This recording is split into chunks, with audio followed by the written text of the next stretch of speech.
पुरातत्व संबंधी साक्ष्य से मिलने वाली जानकारी। 1400 ईसा पूर्व के अभिलेख बोगास कोई एशिया माइनर से वैदिक देवता मित्र, वरुण, इंद्र और नासत्य अश्वनी कुमार के नाम मिलते हैं। पृष्ठ 4। मध्य भारत में भागवत धर्म विकसित होने का प्रमाण यवन राजदूत हेलियोडोरस के वैसनगर विदिशा गरुड़ स्तंभ लेख से प्राप्त होता है। सर्वप्रथम भारतवर्ष का जिक्र हाथी गुम्फा में अभिलेख में है। सर्वप्रथम दुर्भिक्ष की जानकारी देने वाला अभिलेख सोहगोराह अभिलेख है। सर्वप्रथम भारत पर होने वाले हूण आक्रमण की जानकारी भीतरी स्तंभ लेख से प्राप्त होती है। सती प्रथा का पहला लिखित साक्ष्य एरन अभिलेख शासक भानुगुप्त से प्राप्त होती है। रेशम बुनकर की श्रेणियों की जानकारी मंदसौर अभिलेख से प्राप्त होती है। नोट: अभिलेखों का अध्ययन इपिग्राफी कहलाता है। महत्वपूर्ण अभिलेख: अभिलेख और शासक, हाथी गुम्फा अभिलेख, तिथि रहित अभिलेख, शासक कलिंगराज खाकेल, जूनागढ़ गिरनार अभिलेख, शासक रुद्रदामन, नासिक अभिलेख, शासक गौतमी बलश्री, प्रयाग स्तंभ लेख, शासक समुद्रगुप्त, एहोल अभिलेख, शासक पुलकेशन द्वितीय, मंदसौर अभिलेख, शासक मालवा नरेश यशोधर्मन, ग्वालियर अभिलेख, शासक प्रतिहार नरेश भोज, भीतरी एवं जूनागढ़ अभिलेख, शासक स्कंदगुप्त, देवपाड़ा अभिलेख, शासक बंगाल शासक विजयसेन। कश्मीरी नवपाषाणिक पुरास्थल बुजुर्गहोम से गढ़तावास गड्ढाघर का साक्ष्य मिला है। इनमें उतरने के लिए सीढ़ियां होती थीं।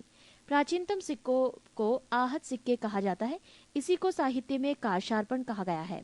सर्वप्रथम सिक्कों पर लेख लिखने का कार्य यवन शासकों ने किया। समुद्रगुप्त की वीणा बजाती हुई मुद्रा वाले सिक्कों से उसके संगीत प्रेमी होने का प्रमाण मिलता है। अरिकेमेडु पदुचेरी के निकट से रोमन सिक्के प्राप्त हुए हैं। 2. प्रागैतिहासिक काल: जिस काल में मनुष्य ने घटनाओं का कोई लिखित विवरण उद्धृत नहीं किया उसे प्रागैतिहासिक काल कहते हैं। मानव विकास के उस काल को इतिहास कहा जाता है जिसका विवरण लिखित रूप में उपलब्ध है। आदि ऐतिहासिक काल उस काल को कहते हैं जिस काल में लेखन कला के प्रचलन के बाद उपलब्ध लेख पढ़े नहीं जा सके हैं। ज्ञानी मानव होमोसेपियस का प्रवेश इस धरती पर आज से लगभग 30 या 40 हजार वर्ष पूर्व हुआ। पूर्व पाषाण युग कि मानव की जीविका का मुख्य आधार था शिकार। आग का आविष्कार पूरा पाषाण काल में एवं पहिए का नवपाषाण काल में हुआ। मनुष्य में स्थायी निवास की प्रवृत्ति नवपाषाण काल में हुई तथा उसने सबसे पहले कुत्ता को पालतू बनाया। मनुष्य ने सर्वप्रथम तांबा धातु का प्रयोग किया था तथा उसके द्वारा बनाए जाने वाला प्रथम औजार कुल्हाड़ी प्राप्ति स्थल अतिरंपकम था। कृषि का आविष्कार नवपाषाण काल में हुआ। प्रागैतिहासिक अन्न उत्पादक स्थल मेहरगढ़ पश्चिमी बलूचिस्तान में अवस्थित है। कृषि के लिए अपनाई गई सबसे प्राचीन फसल गेहूं एवं जौ थी। पल्लावरम नामक स्थान पर प्रथम भारतीय पुरापाषाण कलाकृति की खोज हुई थी। भारत में पूर्व प्रस्तर युग के अधिकांश औजार स्फटिक पत्थर के बने थे। भारत का सबसे प्राचीन नगर मोहनजोदड़ो था, सिंधी भाषा में, जिसका अर्थ है मृतकों का टीला। पृष्ठ 5। 3. सिंधु सभ्यता: रेडियो कार्बन C14 जैसी नवीन विश्लेषण पद्धति के द्वारा सिंधु सभ्यता की सर्वमान्य तिथि 2350 ईसा पूर्व से 1750 ईसा पूर्व मानी गई है।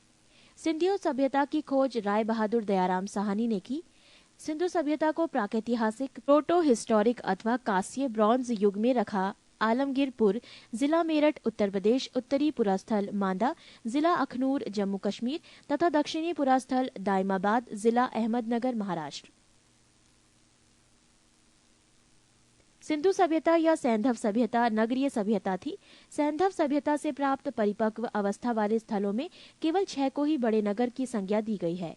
ये हैं मोहनजोदड़ो, हड़प्पा, गढ़वारीवाला, धौलावीरा, राखीगढ़ी एवं कालीबंगन। स्वतंत्रता प्राप्ति पश्चात हड़प्पा संस्कृति के सर्वाधिक स्थल गुजरात में खोजे गए हैं। लोथल एवं सुतकोतदा सिंधु सभ्यता का बंदरगाह था। जुते हुए खेत और नक्काशीदार ईंटों के प्रयोग का साक्ष्य कालीबंगन से प्राप्त हुआ है। मोहनजोदड़ो से प्राप्त अन्नागार संभवतः सैंधव सभ्यता की सबसे बड़ी इमारत है। मोहनजोदड़ो से प्राप्त बृहत स्नानागार एक प्रमुख स्मारक है, जिसके मध्य स्थित स्नान कुंड 11.88 मीटर लंबा, 7.01 मीटर चौड़ा एवं 2.43 मीटर गहरा है। अग्निकुंड लोथल एवं कालीबंगन से प्राप्त हुए हैं। मोहनजोदड़ो से प्राप्त एक शील पर 3 मुख वाला देवता पशुपतिनाथ की मूर्ति मिली है। उनके चारों ओर हाथी, गैंडा, चीता एवं भैंसा विराजमान है। मोहनजोदड़ो से नर्तकी की एक कांस्य मूर्ति मिली है। हड़प्पा की मोहरों पर सबसे अधिक एक श्रृंगी पशु का अंकन मिलता है। मनके बनाने के कारखाने लोथल एवं चन्हुदड़ो से मिले हैं। सिंधु सभ्यता की लिपि भाव चित्रात्मक है। ये लिपि दाई से बाईं ओर लिखी जाती थी। जब अभिलेख एक से अधिक पंक्तियों का होता था तो पहली पंक्ति दाईं से बाईं और दूसरी बाईं से दाईं ओर लिखी जाती थी। सिंधु सभ्यता के लोगों ने नगरों तथा घरों के विन्यास के लिए ग्रीड पद्धति अपनाई। घरों के दरवाजे और खिड़कियां सड़क की ओर न खुलकर पिछवाड़े की ओर खुलते थे। केवल लोथल नगर के घरों के दरवाजे मुख्य सड़क की ओर खुलते थे। सिंधु सभ्यता में मुख्य फसल थी गेहूं और जौ। सैंधव वासी मिठास के लिए शहद का प्रयोग करते थे। रंगपुर एवं लोथल से चावल के दाने मिले हैं, जिनसे धान की खेती होने का प्रमाण मिलता है। चावल के प्रथम साक्ष्य लोथल से ही प्राप्त हुए हैं।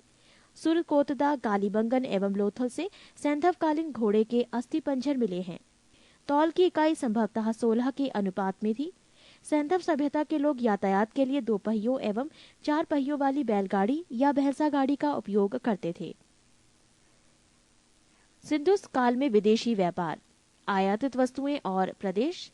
तांबा प्रदेश खेतड़ी, बलूचिस्तान, ओमान। चांदी अफगानिस्तान, ईरान। सोना Karnataka, Afghanistan, Iran. Tin Afghanistan, Iran. गोमेद सौराष्ट्र, लाजवर्द मेसोपोटामिया। सीसा ईरान। पृष्ठ 6। मेसोपोटामिया के अभिलेखों में वर्णित मेलुहा शब्द का अभिप्राय सिंधु सभ्यता से ही है। संभवतः हड़प्पा संस्कृति का शासन वाणिक वर्ग के हाथों में था। पिग्गट ने हड़प्पा एवं मोहनजोदड़ो को एक विस्तृत साम्राज्य की जुड़वा राजधानी कहा है। सिंधु सभ्यता के लोग धरती को उर्वरता की देवी मानकर उसकी पूजा किया करते थे। वृक्ष पूजा एवं शिव पूजा के प्रचलन के साक्ष्य भी सिंधु सभ्यता से मिलते हैं।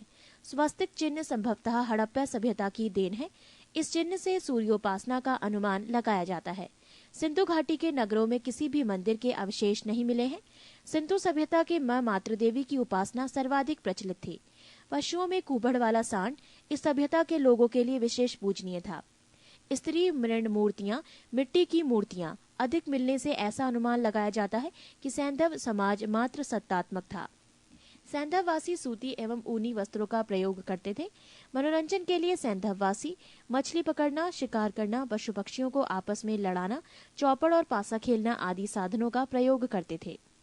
सिंधु सभ्यता के लोग काले रंग से डिजाइन किए हुए लाल मिट्टी के बर्तन बनाते थे। सिंधु सभ्यता के लोग तलवार से परिचित नहीं थे।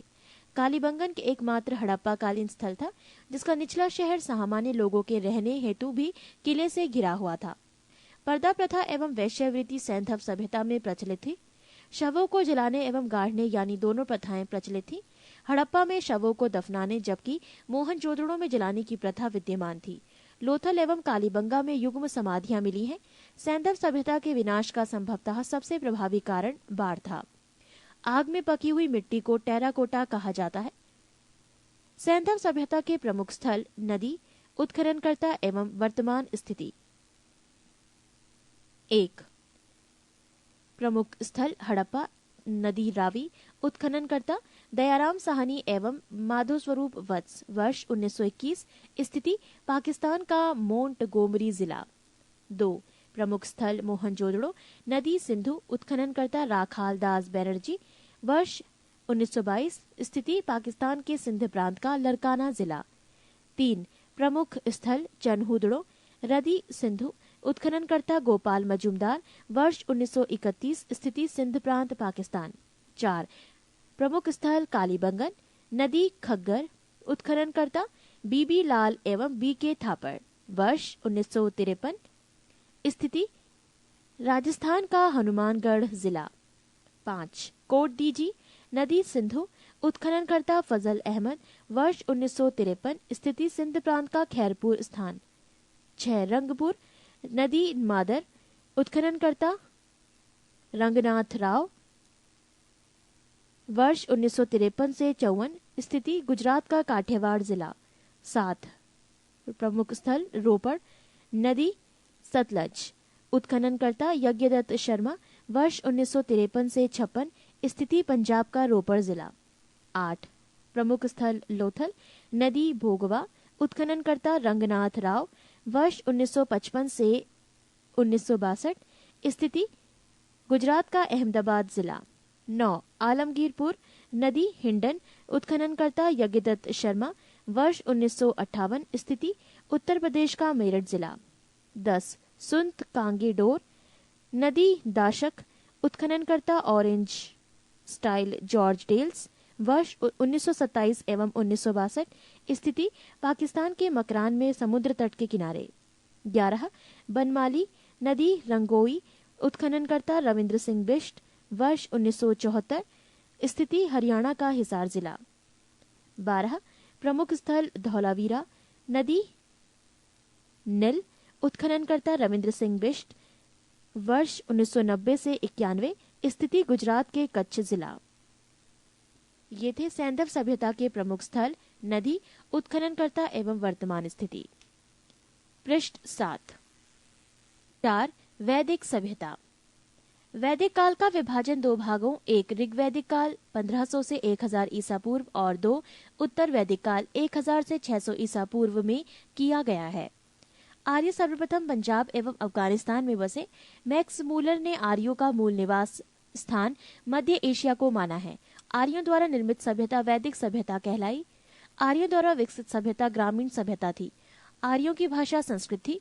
आर्यों के प्रशासनिक इकाई आरोही क्रम से इन 5 भागों में बटा था: कुल, ग्राम, विश, जन, राष्ट्र। ग्राम के मुखिया ग्रामीणी एवं विश का प्रधान विशपति कहलाते थे। जन के शासक को राजन कहा जाता था। राज्य अधिकारियों में पुरोहित एवं सेनानी प्रमुख थे। सूत, रथकार तथा कमादी नामक अधिकारी रत्नी कहे जाते थे।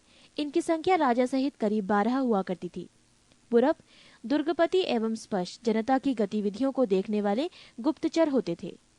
वाजपति गोचर भूमि का अधिकारी होता था। उग्र अपराधियों को पकड़ने का कार्य करता था। सभा एवं समिति राजा को सलाह देने वाली संस्था थी। सभा श्रेष्ठ एवं संभ्रांत लोगों की संस्था थी, जबकि समिति सामान्य जनता का प्रतिनिधित्व करती थी। इसके अध्यक्ष को ईशान कहा जाता था। युद्ध में कबीले का नेतृत्व राजा करता था।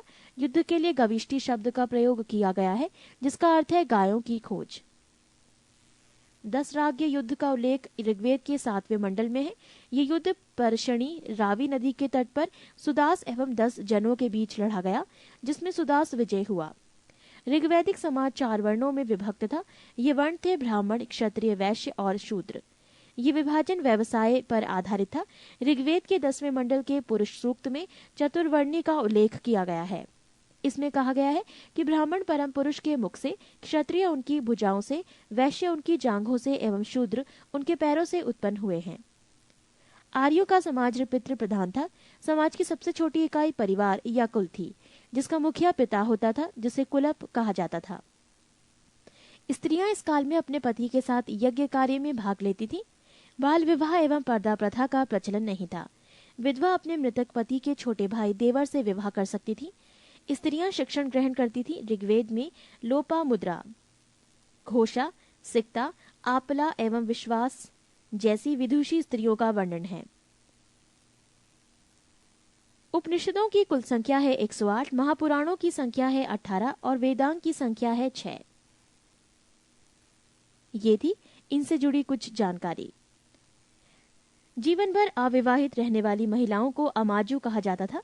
आर्यों की मुख्य पेय पदार्थ सोमरस था। ये वनस्पति से बनाया जाता था। आर्य मुख्यतः 3 प्रकार के वस्त्रों का उपयोग करते थे: 1 वास, 2 हदिवास और 3 ऊष्णीश। अंदर पहनने वाले कपड़े को नीवी कहा जाता था। आर्यों के मनोरंजन के मुख्य साधन थे संगीत, रथदौड़, घुड़दौड़ एवं ध्रुत कीर्णा। इनसे जुड़ी कुछ और जानकारी। दिशा उत्तर वैदिक शब्द और राजा का नाम। दिशा पूर्व उत्तर वैदिक शब्द प्राची, राजा का नाम सम्राट। दिशा पश्चिम उत्तर वैदिक शब्द प्रतीची, राजा का नाम स्वराष्ट्र। दिशा उत्तर उत्तर वैदिक शब्द उदीची, राजा का नाम विराट। दिशा मध्य दक्षिण उत्तर वैदिक शब्द कुछ नहीं, राजा का नाम राजा भोज। ये थी कुछ अन्य जानकारी।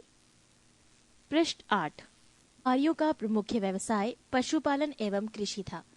गाय को अधन्य न मारे जाने योग्य पशु को श्रेणी में रखा गया था। गाय की हत्या करने वाले या उसे घायल करने वाले के लिए वेदों में मृत्युदंड अथवा देश से निकाले की व्यवस्था की गई है। प्रमुख दर्शन एवं उसके प्रवर्तक। दर्शन और प्रवर्तक। चार्वाक प्रवर्तक चार्वाक, योग प्रवर्तक पतंजलि, सांख्य प्रवर्तक कपिल, न्याय प्रवर्तक गौतम, पूर्व मीमांसा प्रवर्तक जैमिनी, उत्तर मीमांसा प्रवर्तक बादरायण, वैशेविक प्रवर्तक कणाद या उलूक। आर्य का प्रिय पशु घोड़ा एवं सर्वाधिक प्रिय देवता इंद्र थे। आर्यों द्वारा खोजी गई धातु लोहा थी, जिसे श्याम अयस कहा जाता था। तांबे को लोहित अयस कहा जाता था। व्यापार हेतु दूर दूर तक जाने वाला व्यक्ति को पढ़ी कहते थे। लेन देन में वस्तु विनिमय की प्रणाली प्रचलित थी। ऋण देकर ब्याज लेने वाला व्यक्ति को वैकनॉट सूदखोर कहा जाता था। मनुष्य एवं देवता के बीच मध्यस्थ की भूमिका निभाने वाले देवता के रूप में अग्नि की पूजा की जाती थी। ऋग्वेद में उल्लिखित सभी नदियों में सरस्वती सबसे महत्वपूर्ण तथा पवित्र मानी जाती थी। ऋग्वेद में गंगा और यमुना का उल्लेख सिर्फ एक बार हुआ है। उत्तर वैदिक काल में इंद्र के स्थान पर प्रजापति सर्वाधिक प्रिय देवता हो गए थे। उत्तर वैदिक काल में राजा के राज्याभिषेक के समय राजसूय यज्ञ का अनुष्ठान किया जाता था। उत्तर वैदिक काल में वर्ण व्यवस्था की बजाय जन्म के आधार पर निर्धारित होने लगे थे। उत्तर वैदिक काल में हल को सिरा और हल रेखा की सीता कहा जाता था। उत्तर वैदिक काल में निष्क और शतमान मुद्रा की इकाइयां थी, लेकिन इस काल में किसी खास भार, आकृति और मूल्य के सिक्कों के चलन का कोई प्रमाण नहीं मिलता। सांख्य दर्शन भारत के सभी दर्शनों में सबसे प्राचीन है। इसके अनुसार मूल तत्व 25 हैं, जिनमें प्रकृति पहला तत्व है। सत्यमेव जयते मुंडकोपनिषद से लिया गया है। इसी उपनिषद में यज्ञ की तुलना टूटी नाव से की गई है। गायत्री मंत्र सवित्र नामक देवता को संबोधित है, जिसका संबंध ऋग्वेद से है। उत्तर वैदिक काल में कौशाम्बी नगर में प्रथम बार पक्की ईंटों का प्रयोग किया गया है। महाकाव्य 2 हैं, महाभारत एवं रामायण। महाभारत का पुराना नाम जय संहिता है। ये विश्व का सबसे बड़ा महाकाव्य है। गोत्र नामक संस्था का जन्म उत्तर वैदिक काल में हुआ। ऋग्वैदिक कालीन नदियां। प्राचीन नाम कृंभ, आधुनिक नाम कुर्रम। कुंभा, आधुनिक नाम काबुल। वितस्ता, आधुनिक नाम झेलम। आस्किनी, आधुनिक नाम चिनाब। परपशनी, आधुनिक नाम रावी। शतुद्री, आधुनिक नाम सतलज। विपाशा, आधुनिक नाम व्यास। सदानीरा, आधुनिक नाम गंडक। दृष्टद्रुति, आधुनिक नाम घग्गर। गोमती, आधुनिक नाम गोमल। सुवस्तु, आधुनिक नाम स्वात। ऋग्वैदिक कालीन देवता। देवता इंद्र, संबंध युद्ध का नेता एवं वर्षा का देवता। अग्नि, देवता एवं मनुष्य के बीच मध्यस्थ। वरुण, पृथ्वी एवं सूर्य के निर्माता। समुद्र का देवता, विश्व के नियामक एवं शासक। सत्य का प्रतीक, ऋतु परिवर्तन एवं दिन रात का कर्ता। द्यौ, आकाश का देवता, सबसे प्राचीन। सोम, वनस्पति देवता। उषा, प्रगति एवं उत्थान देवता। आश्विन, विपत्तियों को हरने वाला देवता। पूषण, पशुओं का देवता। विष्णु, विश्व के संरक्षक एवं पालनकर्ता। मरुत, आंधी तूफान का देवता। पृष्ठ 9। 5 महाजनपदों का उदय। बुद्ध के जन्म के पूर्व 6ठी शताब्दी ईसा पूर्व में भारतवर्ष 16 जनपदों में बटा हुआ था। इसकी जानकारी हमें बौद्ध ग्रंथ अगुंतर निकाय से मिलती है। 1 महाजनपद अंग, राजधानी चंपा। क्षेत्र आधुनिक स्थान भागलपुर, मुंगेर, बिहार। 2 मगध, राजधानी गिरिब्रज राजगृह। क्षेत्र पटना, गया, बिहार। 3 काशी, राजधानी वाराणसी। क्षेत्र वाराणसी के आसपास उत्तर प्रदेश। 4 महाजनपद वत्स, राजधानी कौशाम्बी। क्षेत्र इलाहाबाद के आसपास उत्तर प्रदेश। 5 महाजनपद वज्जी, राजधानी वैशाली, विदेह और मिथिला।